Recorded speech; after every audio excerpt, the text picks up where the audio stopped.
Bonjour à toutes et à tous. Nous allons corriger ensemble le premier cas test pour le DPE V3 qui concerne la maison individuelle. Alors, tout d'abord, je tiens à rappeler que cette version de logiciel est encore provisoire et donc les résultats sont susceptibles de changer d'une version à l'autre. Donc il est tout à fait probable que vous n'ayez pas la même note au moment où vous réalisez votre remplissage et par rapport à la vidéo.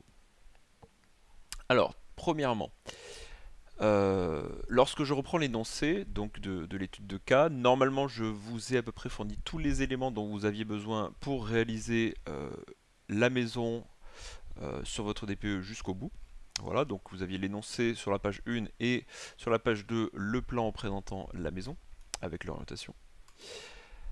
Alors, en premier lieu, donc donc ça se présente comme le DPE V2 que vous connaissez déjà sur l'ICL hein, pour la plupart des détails. Euh, sur Sur l'onglet gestion, donc vous avez les mêmes éléments qu'habituellement. Donc ici, vous allez venir remplir le département, l'altitude, le type de bâtiment, donc maison individuelle, DPE vente, et l'année, puisque j'avais spécifié que la maison était de 1983, donc on vient de marquer année de construction 1983. Une fois qu'on a fait ça, on peut passer aux paramètres du bâtiment. Donc là, il n'y a pas d'ordre pour remplir le logiciel, hein. Donc comme avant, vous remplissez ici en premier lieu la surface habitable du bien.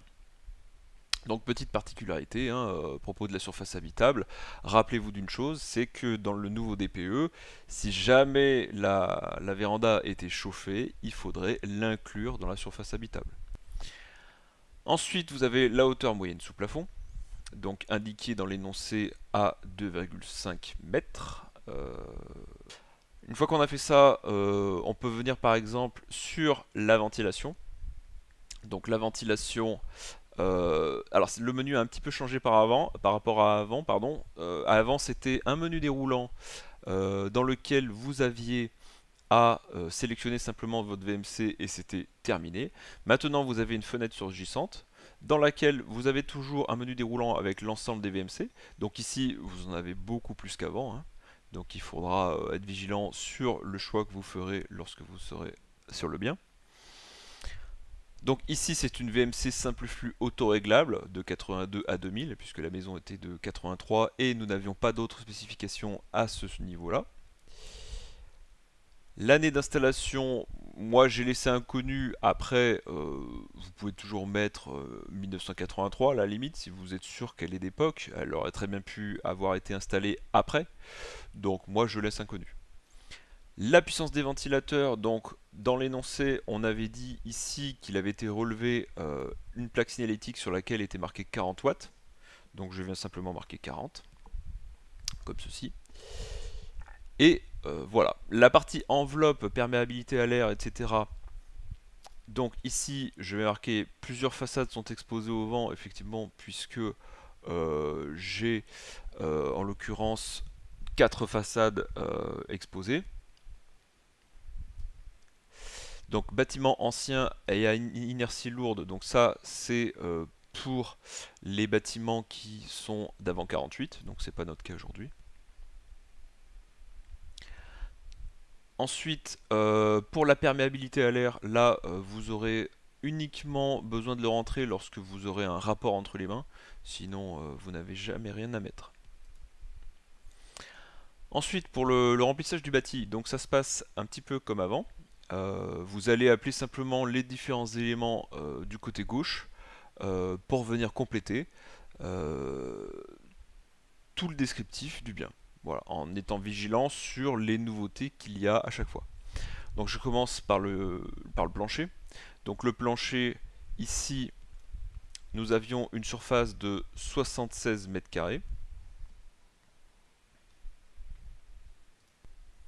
Au niveau du plancher, ce qui change par rapport à avant, c'est que ce soit en terre-plein, en vide sanitaire ou en sous-sol, eh bien le calcul se fait comme lorsque vous aviez un terre-plein sur le DPE V2, c'est-à-dire que ce n'est plus un calcul du UP, du plancher simplement, du U du plancher, c'est un calcul du UE. Le UE en fait va tenir compte de la surface du plancher et aussi de son périmètre. Donc il suffit plus maintenant de choisir vide sanitaire et avant on avait un petit b à 0,8, maintenant il faut remplir les éléments comme pour un terre-plein, comme vous le faisiez avant dans un terre-plein. Alors la particularité, c'est qu'ici, c'est marqué S-sext, bon, on comprend pas trop du coup, là il spécifie bien le périmètre, mais là il marque S-sext. Alors S-sext, en fait, c'est simplement la surface du plancher. Lorsqu'on est en immeuble collectif, par exemple, pour rappel, lorsqu'on rentre la surface du plancher, c'est pas la surface de l'appartement seul, mais c'est la surface du plancher de tout le rez-de-chaussée de l'immeuble, pas simplement l'appartement dans lequel vous êtes. Donc ici, je vais mettre 76 mètres carrés et le périmètre, donc le périmètre pour la maison. Donc là, simplement, je prends le périmètre de mon plancher bas, que ce soit des murs donnant sur l'extérieur ou sur des locaux non chauffés. Donc là, j'ai 12,7 de côte en haut. Donc logiquement, j'ai pareil à l'opposé. J'enlève simplement l'épaisseur du mur, ça fait 12,7 plus 12,5. Ici, je vais avoir 7 mètres de long, 5,3 plus 1,5 plus les 0,2 d'épaisseur des murs. Et ici, logiquement, j'ai pareil, j'ai 7 mètres moins l'épaisseur du mur, donc 6,8. Voilà, donc 12,7 plus 2,5 plus 7 plus 6,8, et ce qui nous fait 39 mètres linéaires. Ensuite, je marque le type de plancher, donc la dalle béton, comme d'habitude. Dans l'énoncé, j'avais laissé aucune information liée à la possibilité d'être isolé ou non. Donc du coup, on part sur de l'inconnu. D'accord ? Alors ici, si je mets 83-88 par rapport à l'année de construction, ça va pas changer grand chose. Là vous voyez que ça passe à 0,35, mais en vérité, même si je laisse inconnu, ça reste à 0,35. Simplement parce que lui, il va partir sur la date de construction qu'on a indiquée au niveau du DPE dans l'onglet gestion tout à l'heure. Ok. Les ponts thermiques, j'y reviendrai plus tard. Et là, je valide. Ensuite, je crée mon plafond. Donc pour le plafond, j'avais spécifié donc sur l'énoncé que c'était un plafond en plaque de plâtre avec des solives dans les combles, donc isolation entre solives, de 15 cm. Donc là j'indique la surface de mes combles qui correspond parfaitement à la surface habitable. Ici, comme je ne sais pas si c'est des combles faiblement ventilés, très faiblement ventilés ou fortement ventilés, je me mets dans la partie pénalisante, on va dire, dans l'hypothèse pénalisante, qui est fortement ventilée. La surface des pentes, c'est-à-dire pour le calcul du petit b, la surface des combles donnant vers l'extérieur était de 85 mètres carrés. Donc je vais reporter mes 85 mètres carrés dans mes surfaces extérieures pour le calcul de mon petit b. Pour les surfaces donnant sur des volumes chauffés, je reprends 76 mètres carrés puisque mes combles ne portent que sur ma propre maison. Je viens cocher qu'ils sont isolés, puisque c'est le cas, et ça me sort un petit b à 0,95. Ensuite, au niveau du descriptif, donc j'ai choisi un plafond en plaque de plâtre. L'isolation, je l'ai mis par l'extérieur, puisqu'elle est par l'extérieur du logement, donc entre solives, du côté extérieur. L'épaisseur de l'isolant, donc 15 cm. Je l'indique simplement ici. Alors ici, bien faire attention, je l'ai déjà vu parfois, mais les gens ont tendance à essayer de tout remplir, de faire ça, de mettre un R, de faire ça, de mettre l'épaisseur, et puis ensuite de finir par ça et de mettre une année. Attention, c'est pas les trois, c'est seulement l'un des trois qu'on vient remplir. Donc je choisis. Et c'est du plus précis au moins avantageux, on va dire. Donc là, je me cale sur l'épaisseur de l'isolant, 15 cm. Et j'obtiens un U de 0,24. Comme ce sont des combles perdus avec isolation entre solives, on a affaire à un plafond léger, donc je n'ai pas de pont thermique. C'est l'avantage. OK. Donc là, vous voyez les pastilles qui se mettent en vert au fur et à mesure. C'est parce qu'on est sur une version test de liciel. Donc tout mon descriptif n'était pas maintenu. Il faut que je le repasse entièrement. Au niveau des murs. Alors au niveau des murs, la nouveauté que vous avez dû voir et qui va peut-être pas mal vous modifier le temps passé à la saisie, c'est que maintenant vous avez un découpage par façade. Alors, dans la réglementation, il ne demande pas d'orienter précisément les murs, hein. C'est une info, vous voyez, comme c'est indiqué pour le stat à l'ADEME. Euh, donc, bah, vous êtes obligé de faire la découpe dorénavant. Donc au niveau des murs, ici, alors de mémoire, c'est le mur nord, que je dise pas de bêtises, donc 1,5 fois 2,5, hop, et je reprends le croquis, et c'était donc 1,5, c'était ici, voilà, donc c'est bien le mur nord. Donc le mur nord, il donne sur l'extérieur, en bloc de béton creux. Hop, je remplis ici. Alors c'est pareil, hein, maintenant ils ont rajouté ce menu déroulant qui est l'équivalent des tuiles en fait, hein. Si je me mets là, hop, vous voyez, ça fait varier le menu déroulant. Donc bloc de béton creux, épaisseur 20 cm ou moins, et isolation ajoutée inconnue. Voilà, c'est ce que j'avais indiqué dans l'énoncé. Sachant que vous auriez très bien pu partir sur aucune si vous étiez sûr qu'il n'y en avait pas. Petit rappel, si vous avez la sensation que ça a été isolé, mais que vous n'en avez aucune preuve, je vous rappelle que vous êtes obligé d'avoir une preuve de la présence d'isolation. Sinon, il vaut mieux partir sur inconnu, hein, puisque toutes les données d'entrée doivent être justifiées. Donc je valide mon premier mur. Deuxième mur. Donc celui-ci de mur 8,75, ça doit être le mur sud. Donc 3,5 par 2,5. Donc c'est bien ça. 3,5 par 2,5, c'est mon mur sud. Donc je vais indiquer sud ici. Bloc de béton creux, tac tac tac, tout pareil. Hop, le reste ça change pas. Je valide. Ensuite, ici j'ai un mur qui fait 12,7, donc logiquement c'est mon mur ouest. Donc c'est bon, c'est déjà sur ouest. Et le reste c'est tout pareil, je valide. Ensuite, ici, j'ai 12,5 mètres. Donc c'est le mur est. Et le reste, ça ne change pas, je valide. Ici, j'ai un mur donnant sur un garage. Et alors attention, ici, c'est mon garage de mon voisin, hein. Donc là, ce que vous avez là, c'est moi qui m'étais amusé pour le DPE en V2. Donc j'avais indiqué les dimensions, c'était pour faire un test. Néanmoins, je vous rappelle une chose, c'est que dans l'énoncé, je vous ai indiqué que le garage du voisin n'était pas visitable. Et lorsque un local non chauffé n'est pas visitable, on a la possibilité aujourd'hui dans le DPEV3 d'indiquer que le local n'est pas visitable et que du coup on n'a pas besoin de calculer le petit b dans ce cas.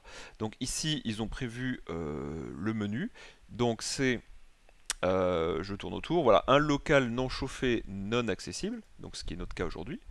Et vous voyez qu'ici tout est grisé, je ne peux plus rien bouger. Et mon petit b se met par défaut à 0,95. Ça c'est une demande qui a été faite par de nombreux confrères et nous-mêmes, puisque avant c'était pas le cas, on était obligé de se débrouiller pour calculer à peu près un local, même s'il n'était pas visitable, ce qui dans certains cas pouvait être totalement déconnant. Donc cette possibilité-là qui nous est offerte est relativement intéressante. Pour le reste, alors l'orientation, pour le coup, c'est un peu débile, mais ils n'ont pas prévu de cases locales non chauffées. Donc bah écoutez, comme le garage est au nord, je vais mettre nord, hein, même si je ne suis pas certain que cela ait une grande importance. Et pour le reste, donc c'est comme d'habitude, on est en isolation inconnue. Et j'ai bien entendu rentré la longueur de mon mur multipliée par sa hauteur. Voilà. Et je valide. Ensuite, le mur 6. Donc le mur 6, c'est particulier. Donc c'est ce mur-là. C'est le mur de la cuisine qui donne sur la véranda. Donc ça fait partie des grosses nouveautés aujourd'hui. Euh, D'habitude, dans le DPEV2, vous auriez simplement un mur donnant sur un local non chauffé avec un calcul de petit b. Et c'était terminé. Aujourd'hui, la véranda, on va en tenir compte, notamment de ses apports solaires. Donc il va falloir qu'on la calcule et surtout qu'on calcule la dimension de ses vitrages pour savoir quelle quantité d'apport on peut bénéficier. Alors, faut savoir une chose, c'est qu'en ayant fait quelques petits tests, les apports sont loin d'être négligeables. Donc c'est vraiment intéressant de se pencher sur la question. Alors, donc comment ça se passe? Dans le logiciel, on va avoir d'abord à rentrer le mur donnant sur cette fameuse véranda. Donc ici dans la cuisine, 3,3 de large fois 2,5 de hauteur. J'ai rentré les infos de mon mur, donc là on va le mettre au sud, tac. J'ai rentré les infos de mon mur, bloc de béton creux, comme d'habitude, épaisseur 20 cm. Donc ici, on va indiquer que eh bien, ce mur donne sur un espace tampon solarisé, donc une véranda ou une loggia fermée, ça marche aussi, c'est pris comme tel dans la réglementation. On doit indiquer quelle est l'orientation majeure de la véranda. Donc moi je vais mettre voilà, sud, sud-est, voilà. Est-ce que ça change le petit B en direct? Oui, ça change le petit B, vous voyez, en direct live. Donc je vais la mettre sud, sud-est, sud-ouest. Mais je peux surtout rentrer précisément toutes les baies de ma véranda, une par une. Donc c'est ce que je vais faire maintenant. Donc je vais regarder tout de suite ma véranda, comment elle est positionnée.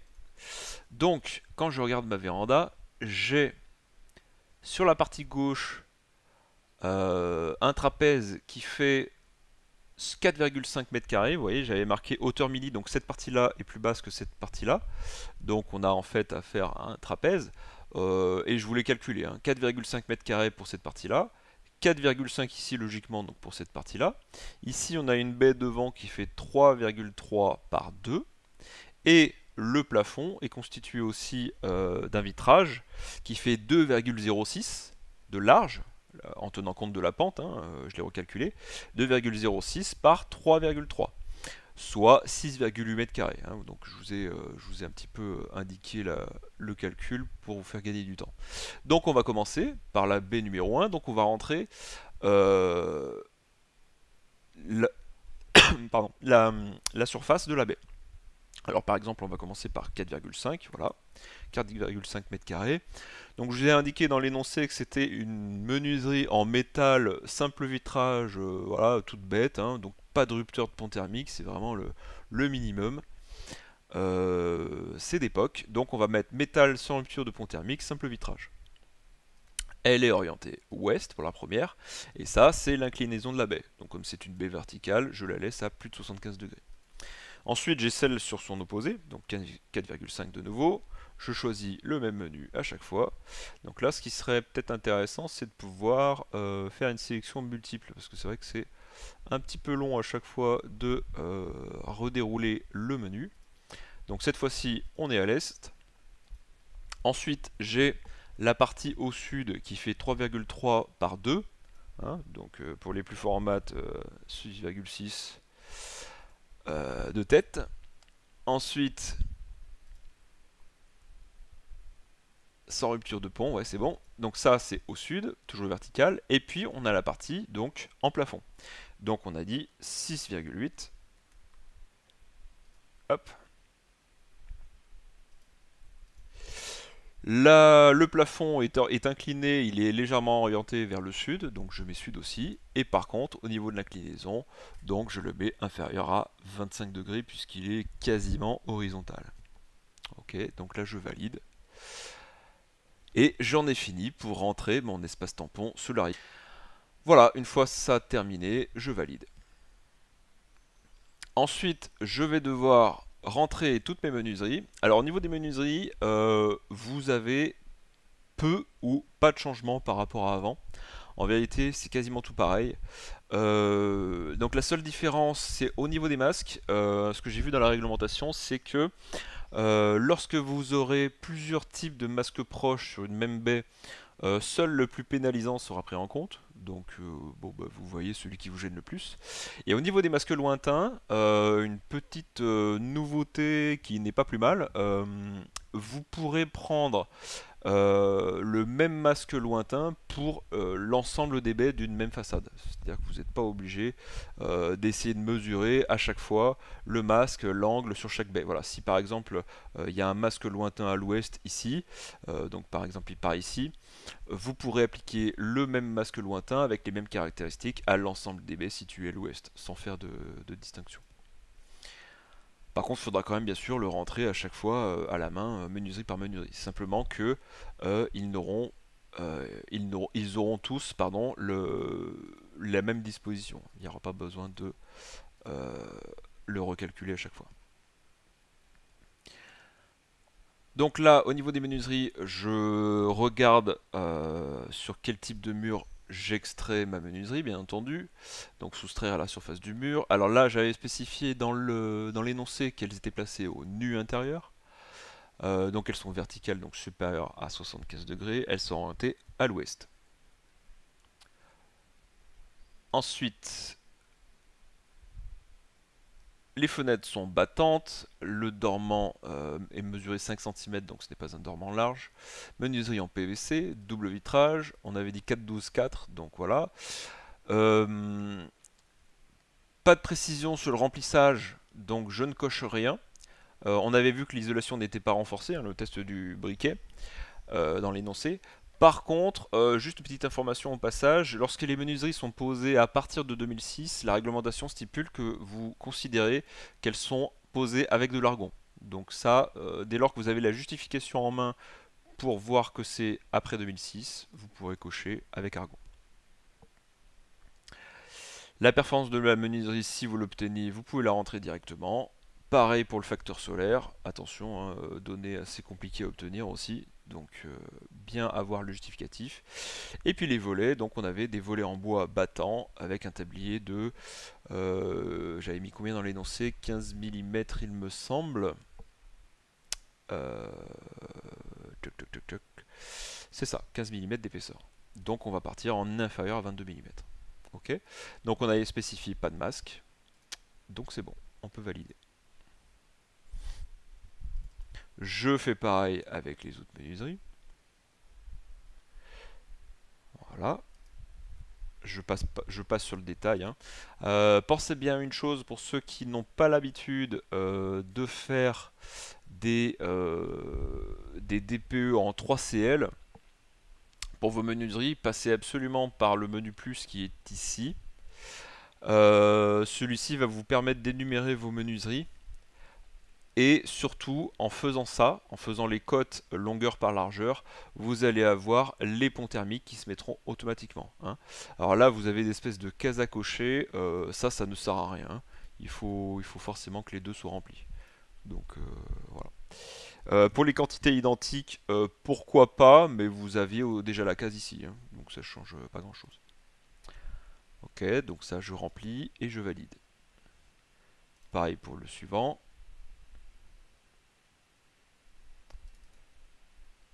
Voilà. Ok, je vérifie que tout est bon. Donc cette fois-ci c'est mur à l'est. Les menuiseries sont bien à l'est. Et je valide. Ici nous avons une porte-fenêtre au sud. Ça doit être celle dans le séjour. Voilà, c'est celle-ci. 120 par 2,15. Donc sur le extrait du mur sud, orienté au sud. Je pense bien à marquer porte-fenêtre ici. Et ici je pense bien à ce que porte-fenêtre soit coché aussi. Puisque la particularité des portes et des portes-fenêtres, eh bien c'est que pour le pont thermique, on ne compte pas les seuils, puisqu'ils sont déjà comptés dans le pont thermique périphérique entre plancher bas et mur. Donc ici on voit que quand je coche ou je décoche, ça fait varier mes longueurs de pont thermique, puisque ça va ajouter le seuil ou non. Et une fois tout cela rempli, je valide encore une fois. Ici pareil. Donc là, cette fois-ci, c'est la porte-fenêtre qui donnait sur la véranda, hein, donc qui faisait 80 par 2,15. Donc, hop, je la remplis ici, 80 par 2,15. Alors, vous faites, encore une fois, hein, vous avez peut-être l'habitude ou non, mais pour ceux qui n'ont pas l'habitude, pour ajouter des dimensions personnalisées, bah, vous allez là-dedans. Et ici, vous allez avoir toutes les menuiseries que vous avez rentrées récemment dans vos missions précédentes. Sinon, vous avez des cotes aussi préenregistrées ici. Et sinon, bien sûr, vous rentrez à la main avec le clavier ici. Ensuite, je valide. Alors, juste petite précision, donc dans l'exercice, cette porte-fenêtre là n'avait pas de volet, hein, comme mentionné dans l'énoncé. Donc je l'ai marqué en pas de protection solaire. Comme je l'ai orienté directement sur le mur véranda, normalement il prendra en compte les apports solaires en fonction de la véranda. Ensuite j'ai ma porte d'entrée. Donc la porte d'entrée qui est située ici, qui fait 90 par 2,15. Donc j'avais spécifié que c'était une porte pleine en bois. Voilà, rien de plus à rentrer, on valide. Avant de passer au chauffage, donc j'ai les ponts thermiques à aller voir. Alors comme c'est une maison de plein pied, en fait, il suffit de rentrer l'ensemble des murs périphériques entre le plancher bas et mes murs. Donc, pour ce qui est des ponts thermiques sur cette maison, donc pour rappel, on ne compte pas les angles rentrants, hein. On va compter les angles de plancher bas sur mur, les angles de plancher haut sur mur, les angles de plancher intermédiaire et les refends sur mur extérieur. D'accord? Donc aujourd'hui, là, j'ai pas de refend parce que ma véranda n'est pas chauffée. Un refend, c'est un mur séparant deux espaces chauffés. Comme ma véranda n'est pas chauffée, ce mur-là ne constitue pas un refend. Si votre véranda avait été chauffée, il aurait fallu compter ce mur-là comme un mur de refend. Donc avoir un pont thermique ici, de hauteur 2,5 mètres, et un pont thermique ici, de hauteur 2,5 mètres. Aujourd'hui, encore une fois, ce n'est pas le cas puisque ma véranda n'est pas chauffée. Donc, encore une petite chose, donc le plancher intermédiaire, je n'en ai pas, donc j'ai pas de pont thermique plancher intermédiaire. Le plancher haut, on a dit que c'était un plafond léger, donc j'ai pas de pont thermique pour les plafonds légers. Par contre, au niveau du plancher bas, j'ai un vide sanitaire et j'ai des murs périphériques tout autour. Donc, qu'est-ce que je vais devoir rentrer? Bah, tout simplement le périmètre de mes planchers bas sur les murs extérieurs. Alors, petit rappel aussi, même si c'est un mur donnant sur un local non chauffé, on compte également les ponts thermiques. En tout cas pour la maison individuelle, et je reviendrai pour les immeubles plus tard. Néanmoins, il n'y a pas de petit b qui s'applique, le pont thermique est compté à 100%. Donc ici, quand je suis là-dessus, l'onglet menuiserie, donc tout est déjà rentré parce que j'ai rentré mes codes des menuiseries une par une. Et pour donc les planchers, soit je rentre mur par mur mes longueurs de mur en face de mon plancher, soit je peux aller dans le plancher, ici dans l'onglet pont thermique, et là vous avez un bouton qui s'appelle importer les linéaires des murs. Alors attention à ce genre de bouton. Il faut absolument que, pour que ça fonctionne, il faut absolument que vous ayez un seul niveau sur votre maison, parce que sinon, si vous avez des murs au rez-de-chaussée, des murs à l'étage, ça va tout importer de manière chaotique, alors qu'à l'étage, vous n'avez pas de pont thermique plancher bas. Hein. Et autre spécificité, c'est qu'il faut absolument avoir rentré des longueurs et des hauteurs. En fait, c'est simplement la colonne 2 qu'il va importer automatiquement à chaque fois. Donc toutes les colonnes 2 de tous vos murs, si vous avez rempli ici, il va faire 1,5, 3,5, 12,7 et 12,5, etc. C'est comme ça qu'il va fonctionner.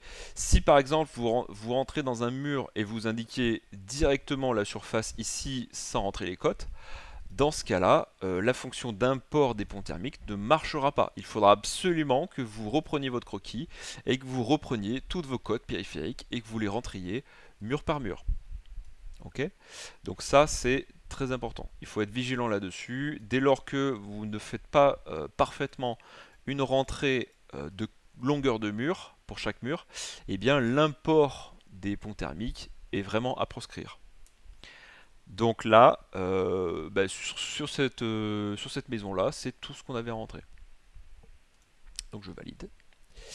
Et je vais pouvoir passer au chauffage. Pour le chauffage, donc dans l'énoncé, on avait spécifié que l'ensemble de la maison était chauffé par des panneaux rayonnants, sauf la véranda, et qu'il y avait un thermostat d'ambiance situé dans le séjour, permettant de piloter l'ensemble des émetteurs. Scénario, confort, réduit, hors-gel, programmation, etc. Vous avez sûrement déjà vu ça dans le passé. Donc, premier onglet, type d'installation. Donc moi, donc vous pouvez regarder un petit peu tout ce qui se présente à vous. En fait, ça correspond aux différents scénarios disponibles. Avant, ça ne se présentait pas tout à fait comme ça. Vous aviez plusieurs cases à cocher lorsque vous activiez, enfin vous ameniez un deuxième générateur de chauffage. On vous demandait quel type d'installation vous voulez faire. Par exemple, soit est-ce que c'était un montage avec un appoint, est-ce que c'était une relève, etc., etc. Maintenant, ils ont revu ça un petit peu de manière un peu améliorée par rapport à la réglementation, c'est qu'on a vraiment plus de cas de figure, et il faut choisir celui dans lequel vous vous trouvez. Donc nous, aujourd'hui, c'est une installation de chauffage simple. Nombre d'installations identiques, bon, une seule, hein, j'ai qu'un seul système de chauffage. Équipement d'intermittence. Donc ça, c'est par rapport au thermostat, comme je vous l'ai dit juste avant, c'est le fait de pouvoir faire une intermittence de température avec des réduits, du hors-gel, etc. Donc, comme il y a la programmation, on va mettre avec intermittence centrale, puisqu'il y a le thermostat dans le séjour, et avec minimum de température, puisqu'on peut régler la température, on peut faire une programmation de réduit la nuit et de confort le jour, etc. Ensuite, générateur. Donc là, ça se présente un petit peu comme avant. Alors vous avez quelques choix en plus, hein, mais vous allez trouver à la ligne panneau rayonnant électrique. Pas grand chose de plus à remplir à ce niveau-là, hein, comme ce sont des panneaux rayonnants électriques. Dans la distribution, les émetteurs, c'est limité aussi, encore une fois, puisque ce sont des panneaux rayonnants, hein. Vous pouvez associer donc plus simplement par rapport à avant. Avant, vous étiez obligé d'appeler une nouvelle fenêtre pour rentrer un deuxième type d'émetteur qui était associé à un seul générateur. Maintenant, vous pouvez le faire dans la même fenêtre. Par exemple, quand vous avez une chaudière avec du plancher chauffant au rez-de-chaussée et des radiateurs à l'étage, par exemple, et bien vous pourrez rentrer tous vos émetteurs directement ici, sans devoir appeler une nouvelle fenêtre en expliquant qu'il s'agit du même générateur, mais pour rentrer d'autres émetteurs. Voilà. L'année d'installation, donc, on n'en sait rien, on va mettre inconnu. Je ne l'avais pas spécifié, je crois pas. Non. Et on valide. Donc pour l'instant, on n'a toujours pas de note. Il nous faut absolument au moins le chauffage et le CS pour qu'ils puissent nous la sortir. Au niveau de l'ECS, donc on avait dit qu'il s'agissait d'un ballon de 250 litres situé dans un placard au bout du dégagement. Pas d'autre info que la capacité. Tous les réseaux sont dans le volume chauffé et non isolé. Alors, je cherche mon ballon électrique. Alors, je peux filtrer avec les petits boutons qui sont au-dessus. Et je viens attraper le chauffe-eau électrique. Alors, chauffe-eau électrique thermodynamique, instantané, c'est pas ça. Donc, nous, on cherche un chauffe-eau à accumulation. Voilà. Ici, on a accumulation horizontale, verticale. Et verticale, vous avez plusieurs catégories qui correspondent à la performance du ballon. Comme nous, on a dit qu'il n'y avait pas plus d'indications que ça, on va prendre le premier, donc autre catégorie ou inconnu. Alors il y a quelques petites différences au niveau de la performance, mais c'est assez minime hein, entre les trois. Vraiment, il faut regarder l'étiquette à chaque fois pour voir si vous avez la catégorie du matériel. Donc je choisis mon ballon. Ensuite, il est placé dans le volume chauffé, donc je ne viens pas cocher la case hors volume chauffé. Année d'installation, j'en sais rien. Le volume du ballon, 250 litres. Nombre de niveaux desservis, un seul. Et là, bien penser à dire si mon ballon alimente des pièces contiguës, s'il est placé hors du volume ou s'il est dans le volume mais avec des pièces non contiguës. Donc nous, si on reprend le croquis, on voit que le ballon en fait il est ici et il va aussi alimenter la cuisine qui est à l'opposé. Hein, la salle de bain est contiguë, par contre la cuisine est opposée. Donc on va venir noter que le ballon alimente des pièces non contiguës. Si jamais il avait été accouplé à un système solaire, il suffisait de cocher cette case, de spécifier si le système solaire a moins de 5 ans ou pas. En l'absence d'infos, on ne le coche pas. Et ici, c'est pour rentrer le facteur solaire. Facteur solaire, donnée extrêmement compliquée à obtenir. Donc je vous conseille de ne pas y toucher et de laisser 0 comme c'est d'origine. Voilà, alors là pour la relève, pour l'instant, on n'en a pas besoin dans notre cas, puisqu'on a un ballon unique, et on n'a plus qu'à valider. Voilà, donc cette fois-ci, on a notre note qui apparaît par rapport à la performance de notre logement. Donc vous aviez dû trouver, je vais regarder si je suis retombé sur mes petites pattes, tout à fait, 267, donc vous devriez trouver à peu près ça. Alors, bon, suivant les métriques que vous allez rentrer et suivant certaines cases que vous allez cocher, il peut tout à fait y avoir des petites différences. Néanmoins, vous devriez être pas loin de ça. Voilà, pour l'instant, dans l'état actuel de l'ICL, donc il n'est pas possible d'avoir des recommandations, ni les commentaires, hein. Donc pour l'instant, on en reste là. Pour ce qui est de la justification aussi des sources de données d'entrée, j'ai pas vu la fonction, alors peut-être qu'elle est implantée, mais en tout cas je l'ai pas trouvée. Là on a déjà les petites cases qui sont liées, me semble-t-il qu'ils ont employé ça aussi dans la réglementation. Mais toujours est-il que pour l'instant, ben, on attend des évolutions de l'ICL à venir. Je vous donne rendez-vous pour la prochaine correction, donc qui sera dans le milieu du collectif. Et on se retrouve au webinaire pour répondre aux questions. À bientôt!